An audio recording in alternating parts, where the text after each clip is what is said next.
Dans cette nouvelle vidéo, je vais vous parler de la conspiration positive. En effet, j'ai constaté depuis quelque temps que la conspiration telle que je la perçois actuellement a perdu un peu tout son sens. La conspiration, en fait, existe depuis il y a à peu près 25-30 ans qu'on en parle, et c'était surtout axé sur tout ce qui concerne la présence extraterrestre sur Terre, qui est cachée par nos gouvernements et les gouvernements occultes. Ça concernait uniquement ça, pratiquement. Maintenant, la conspiration, telle qu'elle nous est présentée, c'est beaucoup plus large, c'est beaucoup plus politique. Ça concerne à peu près tous les événements que nous vivons sur notre planète, et ça part dans tous les sens. Alors ça pourrait être bien, mais en fin de compte, je pense que la conspiration a été infiltrée, ou du moins détournée de son sens par justement les êtres du gouvernement mondial. Pour ça, je vais m'expliquer. Je ne parle pas de la théorie du complot, hein. Je vous parle bien de la conspiration. La théorie du complot, pour moi, je fais un distinguo. C'est-à-dire que pour moi, la théorie du complot, c'est quelque chose qui existe depuis les années 20 et 30, qui était très politique, qui était à des fins politiques, hein, des fins dictatoriales. C'est pas ça que je parle. Moi, je parle de la conspiration telle qu'elle est actuellement. Quand ça a commencé, alors il y a eu des personnages vraiment qui étaient très en pointe, comme on peut parler de Jimmy Dieu, qui a été un précurseur dans le domaine, en tout cas dans ce domaine-là, en tout cas en France. On pourrait dire que lui, c'est un conspirationniste authentique. Donc quand on a commencé à parler de tout ça, évidemment, on a dérangé. Ces personnes-là ont dérangé parce qu'ils commençaient à mettre à jour des vérités. Avec des preuves, des témoignages. Les gens ont commencé à parler. Alors, qu'est-ce qui s'est passé? Comment le gouvernement mondial et ces êtres-là ont réagi? Sachant qu'ils sont assez malins. Ils ont, dans des premiers temps, essayé d'éliminer certaines personnes. Enfin, c'est pas discret comme contraire, ça faisait que renforcer les conspirationnistes positifs et authentiques. Puis, ils se sont aperçus, grâce à Internet, parce qu'après Internet est venu jouer son rôle, que ça touchait évidemment beaucoup plus de personnes, et pas forcément des personnes élitistes. Ça touchait toutes les classes et toutes les catégories de la population, avec tout ce que ça engendre comme naïveté. Et ils se sont dit, pour noyer le poisson, on va dire, on va infiltrer des informations qui vont discréditer, qui vont les discréditer, aux yeux du grand public, évidemment. Alors, évidemment, c'était facile pour eux. On va aller dans leur sens. Déjà, les théories conspirationnistes, enfin les théories, c'est pas que des théories, ce sont des faits avérés. Aux yeux aux yeux du peuple, on va dire, ça paraît déjà gros. Si on vous dit, par exemple, comme tout le monde sait, le World Trade Center, bon ben, il y a quelque chose derrière, c'est pas aussi évident que ça. Les extraterrestres qui enlèvent des personnes, qui ont passé des accords avec les gouvernements secrets, pour le personnage, les peuples lambda, c'est difficile à avaler. Donc, mais à force de temps, on peut commencer à convaincre, parce que ça commençait à se répandre. On va les griller. Donc en fait pour eux, ils disent on va envoyer des informations de plus en plus grotesques, on va dire, de plus en plus grosses, de plus en plus difficiles à avaler pour le public. Enfin, donc pour ceux par exemple qui parlent de la Terre creuse, comme moi ou d'autres personnes qui ont eu accès à ce niveau, à ces réalités, on va créer le mythe de la Terre plate, par exemple. Donc, à ce niveau-là, euh, comme ça, dans ce but-là, ceux qui parleront effectivement de la Terre creuse passeront pour des farfelus aux yeux de leur public, parce que ils diront, ah ben oui, tiens, il parle de la Terre creuse, et pourquoi pas, et c'est encore un qui parle de la Terre plate, quoi.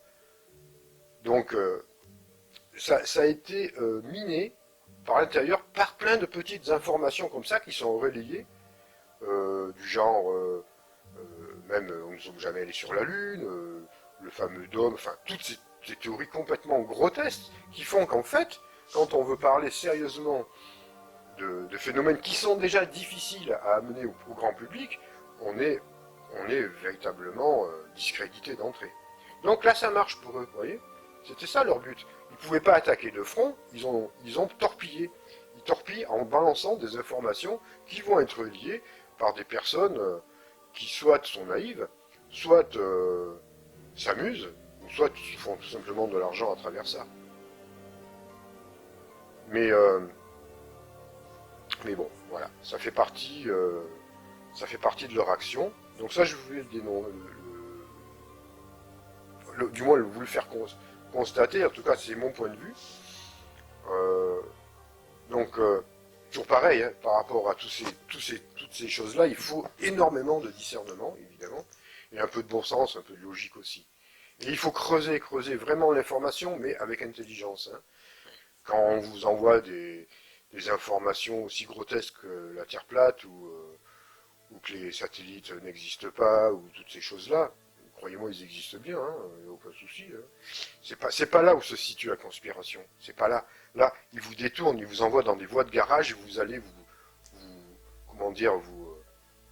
bloquer dans des impasses qui n'ont aucun sens. La véritable conspiration, elle est beaucoup plus intelligente, beaucoup plus profonde que ça, beaucoup plus subtile. Donc, quand vous voyez ce genre d'informations, remontez à la source, grattez un peu, puis vous verrez. Par contre, évidemment, ceux qui s'amusent à divulguer, du moins on ne peut pas parler de divulgation, qui s'amusent à répandre ce genre d'informations débiles, ils en auront les conséquences karmiques. Hein. Ça peut rapporter de l'argent sur un certain moment, mais il ne faut pas aller plus loin. Ils auront le retour karmique. Donc en fait, ce que je voulais parler maintenant, voilà, pour faire le constat en premier lieu de l'état de la conspiration telle qu'elle est devenue, je vais vous parler, moi, de la conspiration positive. Parce que, au lieu de toujours parler contre, faire de la publicité, même de la publicité à ces êtres-là, il faut, quelque part, des fois aussi, ça peut maintenant, en tout cas, que les renforcer.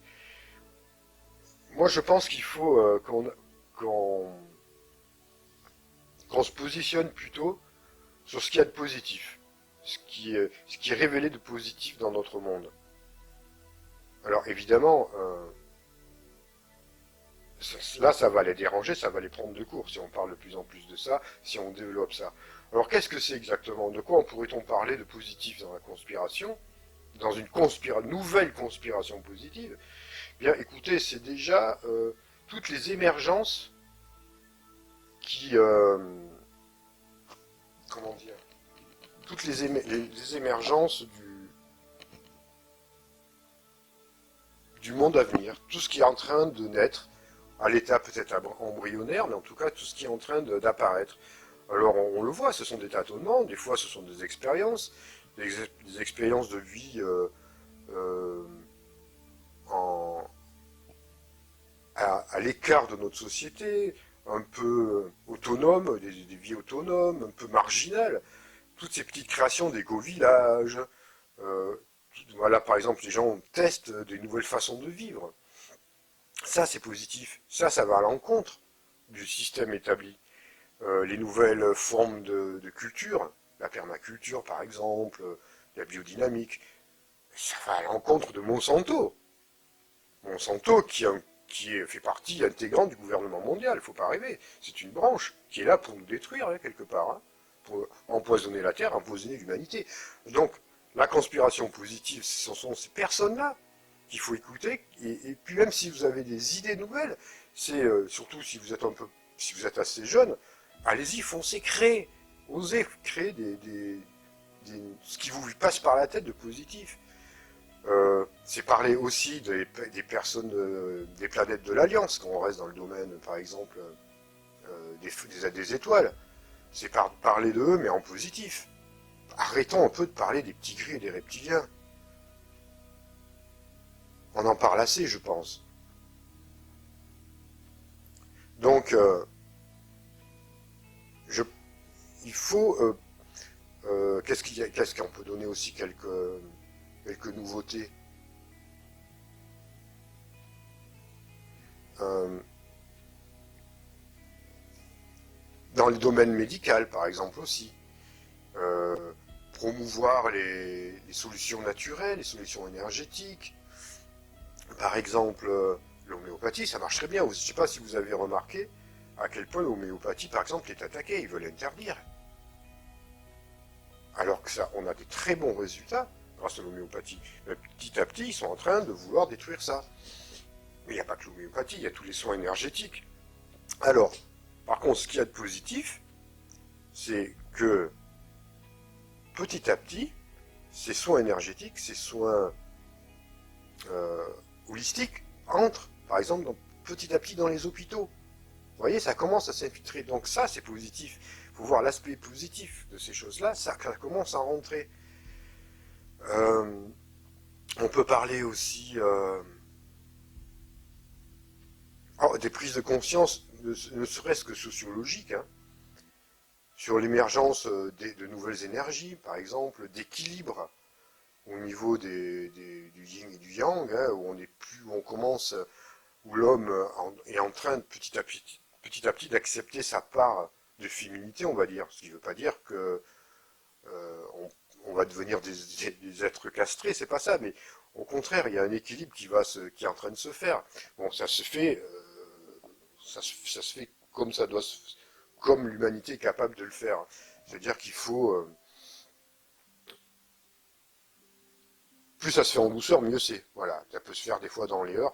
Alors évidemment, pour l'instant, ça c'est pas encore équilibré, parce que il y a une énergie féminine qui est plus féministe que féminine, qui essaye d'imposer, mais ça va se rééquilibrer tout ça. Et il y a un repli un peu de l'homme. Alors moi j'ai remarqué effectivement que on m'a dit hein, que en France, certains pays étrangers nous voyaient vraiment comme euh, l'homme, en tout cas, comme sous la domination des féministes. C'est curieux, hein. On est vu comme ça dans certains pays étrangers où vraiment l'homme est soumis à la femme, il est castré quelque part. Bon, c'est curieux. Mais c'est vrai qu'il y a eu beaucoup de mouvements. Donc ça, c'est une équipe qui doit se faire. Hein. C'est que bon, évidemment, la femme, il faut qu'elle soit femme, l'homme, il faut qu'il soit homme, il faut qu'il trouve un équilibre, une complémentarité. Faut pas essayer, comment dire, faut pas que la femme veuille ressembler à un homme, et il faut pas que l'homme veuille ressembler à une femme. Ça n'a rien à voir, c'est pas ça. C'est vraiment une complémentarité au niveau des énergies et un équilibre, un juste milieu. Donc ça se fait tout ça, petit à petit. Voilà, on peut dire. Puis la France, je pense que si on parle de notre pays, elle a quand même un rôle très important au regard du monde. Hein. On pourrait être un peu quelque part précurseur de nouvelles ou de nouvelles manières de voir les choses ou d'appréhender sociologiquement des nouvelles comment dire manières de voir les choses. On a toujours été un pays révolutionnaire. Bon, je dis pas que ça a forcément toujours été positif, mais en tout cas, on a un peu cette âme de rebelle. Hein. Et donc, faut pas croire. Il faut voir les choses en positif. Hein. On dit, ouais, on est des moutons, mais on n'est pas si moutons que ça. En tout cas, je parle pour nous, hein, pour ceux qui nous... Parce que là, je sais qu'il y a beaucoup de pays étrangers qui me regardent. Hein. J'ai vu les staffs sur l'analytique YouTube, j'ai tous les pays du monde qui me regardent. Hein. Le deuxième pays, après la France, c'est le Québec et la Belgique et la Suisse. Et après, c'est les pays Afrique, Asie, ça va très loin. Donc, pour ceux qui nous regardent un peu de l'étranger, on est quand même un pays, par exemple, où on vote énormément de lois et on n'en applique quasiment aucune. Parce que même s'ils ne nous plaisent pas, on les respecte pas. Donc, on a quand même un esprit un peu gaulois qui est quand même positif. Donc, voilà, je dis pas que pour la France, parce qu'évidemment, il y a d'autres pays qui ont leurs particularités, qui vont apporter leur lumière pour la création de ce nouveau monde. Ce qu'on peut constater aussi dans la conspiration positive, on dit toujours c'était mieux avant. Avant, c'était plus calme, il y avait moins de violence, mais c'est entièrement faux. C'est entièrement faux. Si vous constatez, par exemple, le XXe siècle, deux guerres mondiales terribles, 50 millions de morts à la Deuxième Guerre mondiale, je crois qu'il y en a eu 8 ou 9 ou 10 millions à la Première Guerre.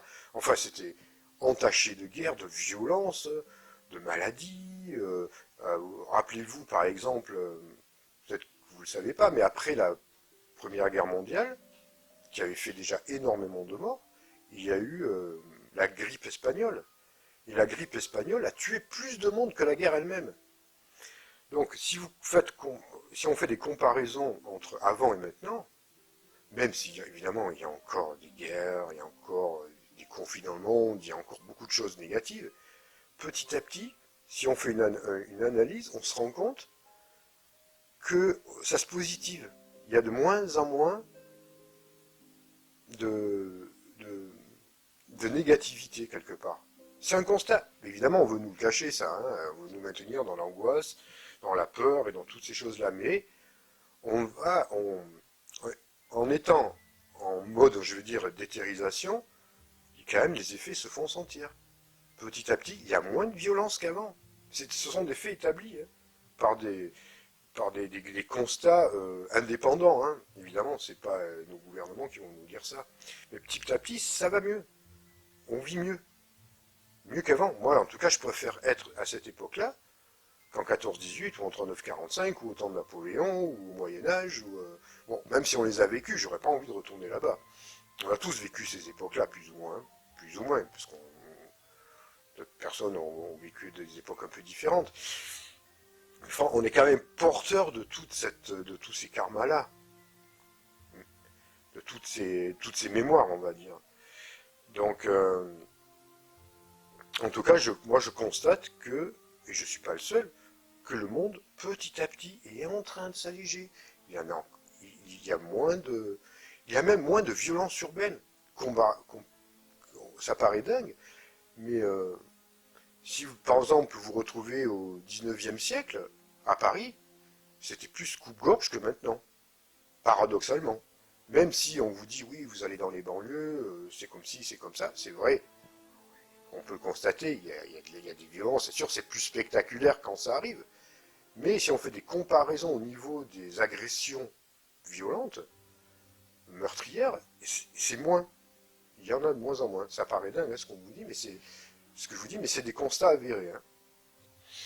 Donc ça, ils veulent pas, évidemment, comme je vous dis, je le répète, ils veulent pas que vous le sachiez parce qu'ils veulent nous entretenir dans la peur, l'ignorance, nous bloquer, nous maintenir sous une chape de plomb pour qu'évidemment on reste bien docile et bien manœuvrable par nos gouvernements, en disant c'est nous qui avons la solution, votez pour nous, quel que soit le parti. Donc voilà, ça ce sont des constatations, et il y en a sûrement beaucoup d'autres, par rapport à la conspiration positive, et sur, je pense, lesquelles, pour 2018, en tout cas, il va falloir vraiment s'axer. Je pense que les autres personnes qui œuvrent pour un peu les éveils des consciences devront peut-être plus se focaliser sur le positif que sur le négatif. On a dénoncé maintenant les choses négatives qui se passaient dans le monde, tout le monde le sait. Maintenant, il faut quand même qu'on parle de positif. Donc on va développer, ça serait bien que même si vous avez des idées, vous les développez, vous servez même d'Internet pour parler de ça. Vous voyez, essayez de créer, d'insuffler un courant, une énergie positive. Et lâcher maintenant le noir, quoi. C'est fini maintenant ces temps-là. Maintenant, on va faire naître, il faut faire naître toutes ces nouvelles idées. Il faut vraiment que on les a semées, il y en a qui commencent à les semer, maintenant il faut les arroser, il faut les entretenir pour qu'elles germent et qu'elles fassent des belles fleurs, on va dire, et des beaux fruits. Donc voilà, moi je pense que c'est très important pour l'année à venir, pour la nouvelle année et les nouveaux temps. Moi personnellement, comme je vous l'ai dit, je vais créer des ateliers qui vont dans ce sens-là, euh, en tout cas d'éveil de la conscience, d'éveil de se retrouver, de retrouver notre véritable nature.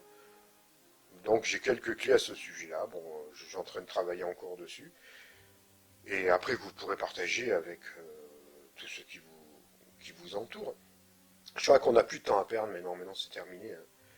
Euh, on a beaucoup de choses ont été dites, on trouve à peu près tout sur Internet concernant tout ça. Par contre, maintenant, il faut qu'on développe autant, avec autant d'énergie, tout ce qui est positif et tout ce qui va aider à l'éthérisation et au passage en cinquième dimension de la Terre et de son humanité. Voilà, c'est ce que j'avais à vous dire dans cette vidéo, et puis je vous retrouverai bientôt dans une prochaine.